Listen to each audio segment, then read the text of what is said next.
परी की जादुई किताब। हेलो दोस्तों, आज मैं जो आपको कहानी सुनाने जा रही हूँ ये कहानी है परी की जादुई किताब की कहानी। तो चलिए दोस्तों, कहानी की शुरुआत करते हैं। किसी परीलोक में एक बुलबुल नाम की परी रहती थी। बुलबुल परी बहुत ही गरीब थी और अपनी छोटी बहन के साथ रहती थी। बुलबुल परी का बहुत ही मन करता था कि वह अपनी छोटी बहन को पढ़ाए, पर उसके पास इतने पैसे नहीं थे कि वह अपनी बहन को पढ़ा सके, जिसका नाम सेजल परी था। बुलबुल परी खुद फटे हुए कपड़े पहनकर अपनी बहन को हमेशा अच्छे कपड़े पहनाया करती थी। एक दिन सेजल परी बोली, दीदी, मैं पढ़ना चाहती हूँ। मेरी सभी दोस्त पढ़ाई करती हैं, सिर्फ मुझे छोड़कर। मैं पढ़ाई क्यों नहीं कर सकती? मुझे पढ़ना है। सेजल परी, तुम चिंता मत करो, एक दिन तुम जरूर स्कूल जाओगी, मैं तुमसे वादा करती हूँ। इसी तरह सेजल परी बुलबुल परी से हमेशा सवाल करती रहती थी और बुलबुल परी उसे समझाती रहती थी। एक दिन बुलबुल परी सोचती है, मैं हमेशा सेजल परी से झूठ कहती रहती हूँ कि मैं उसे पढ़ा पाऊंगी, पर मुझे पता है ये कभी नहीं हो सकता क्योंकि मेरे पास इतने पैसे नहीं हैं। अब मैं और सेजल परी से झूठ नहीं बोल सकती। ऐसे झूठ बोलने से तो अच्छा है कि मैं मर ही जाऊं। कम से कम इस गरीबी में तो नहीं जीना पड़ेगा ना। इसके अलावा मेरे पास और कोई रास्ता नहीं है, मैं यही करूंगी। ये सोचकर खुशी परी मरने के लिए एक जंगल की तरफ निकल जाती है और कुछ ही देर में जंगल में पहुंच जाती है। वह थोड़ी ही दूर चली थी कि तभी उसे एक किताब पड़ी हुई दिखाई देती है। वह किताब बिल्कुल पुरानी हो चुकी थी और ऐसा लग रहा था जैसे वो कई सालों से वहीं पड़ी हो। बुलबुल परी सोचती है, ये किसकी किताब हो सकती है?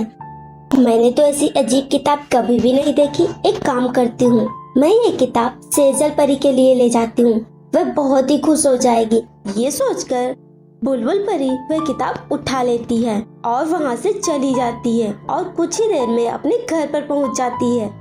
वह किताब सेजल परी को देते हुए बोली, तुम्हें पढ़ना पसंद है ना, इसीलिए मैं तुम्हारे लिए लाई हूँ ये किताब।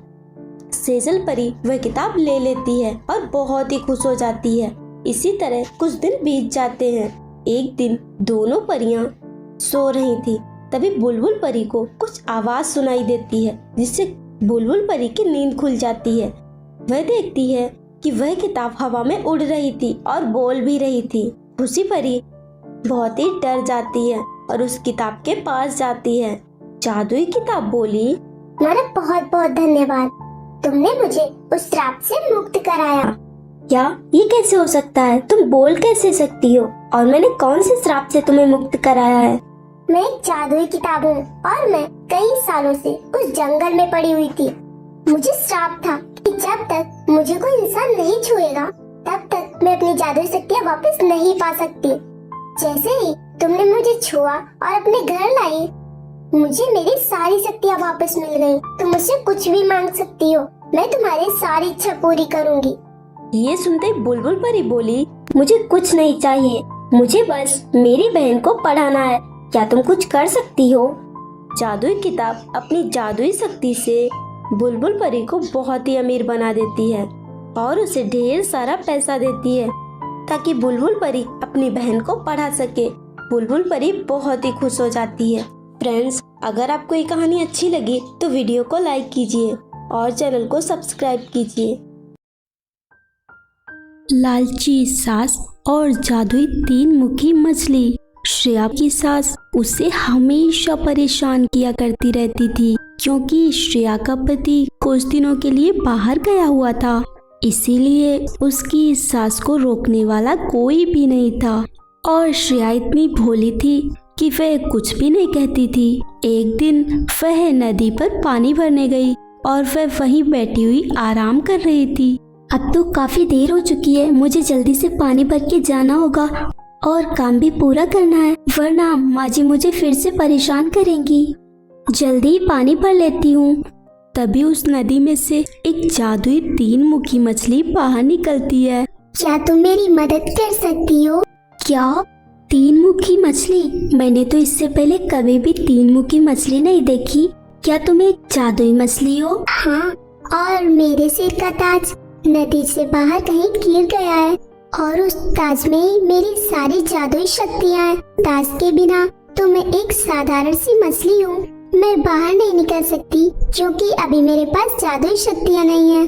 क्या तुम मेरा ताज ढूंढ कर ला सकती हो? हाँ, क्यों नहीं, मैं कोशिश करूंगी। फिर काफी कोशिशों के बाद श्रेया उस ताज को ढूंढ लेती है। ये लीजिए, ये रहा आपका ताज। तुम्हारा बहुत बहुत धन्यवाद। तुम तो इतनी ईमानदार हो। अगर तुम चाहती तो उस ताज को लेकर यहाँ से भाग भी सकती थी, पर तुमने ऐसा नहीं किया। तुम्हें इसका इनाम तो मिलना ही चाहिए ना। और वैसे भी मैंने तुम्हारे बारे में सब कुछ जान लिया है। ये लो, ये एक जादुई छड़ी है और ये तुम्हारे सारे कामों में तुम्हारी मदद करेगी। बस तुम इससे बोलना और इस बारे में किसी को भी मत बताना। ठीक है, मैं आपकी बातों का ध्यान रखूंगी। आपका बहुत बहुत धन्यवाद। पर अब तो काफी देर हो चुकी है और मेरा घर यहाँ से बहुत ही दूर है। अगर मैं जल्दी नहीं पहुँची तो माँ जी मुझ पर गुस्सा करेंगी। तुम चिंता मत करो, ये जादुई छड़ी तुम्हारे घर तक पहुँचा देगी। बस अपने मन में सोचो कि तुम अपने घर पर हो। श्रेया जैसे ही अपने मन में सोचती है कि वह अपने घर पर है, इतना सोचते ही जैसे ही वह अपनी आंखें खोलती है तो वह अपने घर पर थी। उस जादुई छड़ी की मदद से श्रेया परी की जिंदगी काफी आसान हो जाती है। इसी तरह से काफी समय बीत जाता है। एक दिन उसकी सास उसे जादुई छड़ी से जादू करते हुए देख लेती है। उसे काफी आश्चर्य होता है। वह श्रेया के कमरे में जाती है। क्या हो रहा है ये सब?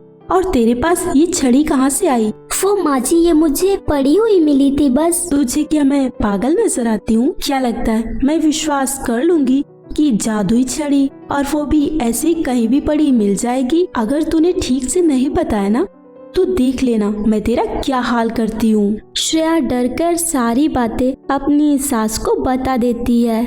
अब मैं उस मछली का ताज लेकर काफी अमीर बनने वाली हूँ। फिर वह फिशिंग रॉड लेकर नदी पर पहुंच जाती है और उसे नदी में डालती है। आखिरकार वह मछली उस फिशिंग रॉड में फंसी जाती है। सुन मछली, अगर तूने मुझे अपना ताज नहीं दिया तो तू अपनी जान से हाथ धो बैठेगी। तो वही है ना जो श्रेया को इतना परेशान करती है। तुझे इसकी सजा तो मिलनी ही चाहिए। वह जादुई तीन मुखी मछली श्रेया की सास को एक मछली बना देती है और नदी के बाहर श्रेया की सास, जो कि मछली के रूप में थी, वह तड़प तड़प कर दम तोड़ देती है और उसे उसकी करनी का फल मिल जाता है। सो फ्रेंड्स, अगर आपको ये कहानी अच्छी लगी हो तो वीडियो को लाइक कीजिए, चैनल को सब्सक्राइब कीजिए और हमें कमेंट करके ज़रूर बताएं कि आपको कहानी कैसी लगी।